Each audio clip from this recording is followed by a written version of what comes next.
ကောင်းမလေးရတဲ့စိတ်ကောက်နေလို့ပါအမကြီးတဲ့ပေါက်လေးကိုပေါ့နော်တက်နိုင်သလောက်အမြန်ဆုံးလေးစီစဉ်ပြီးတော့ပို့ပေးပါတကယ်ကတော့ဒါတခြားပစ္စည်းလေးလည်းပါရပေါ့နော်အဲ့ပစ္စည်းလေးပါရဆိုလို့ရှိရင်တော့ရက်လေးတော့စောင့်ပေးရမယ်ပြောတဲ့အခါကျတော့အမစီမရှိတဲ့ပစ္စည်းလေးပဲထည့်ပေးဆိုပြီးတော့မှာသွားတာပေါ့နော်ကဲချစ်တဲ့သူတွေများကြတာလေနော်စိတ်ကောက်ပြီးဆိုတာနဲ့ခုပစ္စည်းပို့ပြီးတော့ချော့ကျင်တော့တာပဲဒီခေတ်ကြီးမှလေအခုလိုမျိုးချက်တဲ့သူမျိုးကရှားသွားပြီနော်အချုပ်ခံရတဲ့ကောင်းမလေးတော့မသိပါဘူးမိဖင်းတို့ကတော့ကြားနေပြီးတော့မှစိတ်ကောက်ကျင်သွားပါဟဲ့တကယ်ကတော့ဒီလိုမျိုးလက်ဆောင်ပေါက်လေးရချင်လို့ပါဒီပေါက်လေးကဒါစိတ်ကောက်နေလို့ပေါ့နော်ပေးရလဲဟုတ်တယ်လို့လွန်ခဲ့တဲ့တစ်လလောက်ကလေးကပေးချင်တာပေါ့နော်ဒါပေမဲ့လည်းပတ်စံအစင်မပြေသေးလို့ပေါ့နော်အခုမှမှာပြီးတော့ပေးရတာပါကောင်းမလေးကအဲ့ဒီတော့ကတော့သူက story လေးတင်ထားတာပေါ့နော် story တင်ကြတဲ့ကသူကလက်ဆောင်ပေါက်ကိုမှာပေးချင်တာပါအခုကျတော့သူမကစိတ်ကောက်တာလေးနဲ့ကြုံသွားတော့ပေါ့နော်စိတ်ကောက်ကိုချော့ရဲ့အနေနဲ့ဆိုပြီးတော့မှာပေးထားတာပါသူများသားသမီးလေးများတော့အကြည့်ခံရတော့လေကြက်ကြက်ဖန်ဖန်လေးကွယ်ကိုရီများကကြတော့လေတလွဲတချိုတွေကိုပြေးတယ်လေဒီလိုမျိုးအားကြနေတဲ့သူလေးရောရှိကြလားအားကြနေတဲ့သူလေးလည်းရှိတယ်လို့ဒီလိုမျိုးကိုကောင်မလေးကိုမှာပေးချင်တဲ့သူတွေလည်းရှိမယ်ဟောရှိရဆိုလို့ရှိရင်တော့မမီးရဲ့ဘယ်ပါကိုလာခဲ့နော်ဘယ်ပါနံပါတ်လေးက3993လုံး466 595ပါရှင်ဒီဖုန်းနံပါတ်လေးတစ်လုံးပဲအသုံးပြုပြီးတော့ဒီဖုန်းနံပါတ်လေးတစ်လုံးကိုပဲတာဝန်ယူပေးပါရဲ့ရှင့် KP အကောင့်ရောဝေးအကောင့်ရောဒီဖုန်းနံပါတ်လေးနဲ့ပဲဖောက်ထားပါရဲ့ရှင့်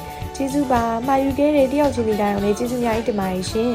လိုအပ်တယ်ဆိုလို့ရှိရင်ရမုံ subscribe ပေါက်လေးကိုတတိယပေးပါရှင်ကျေးဇူးပါ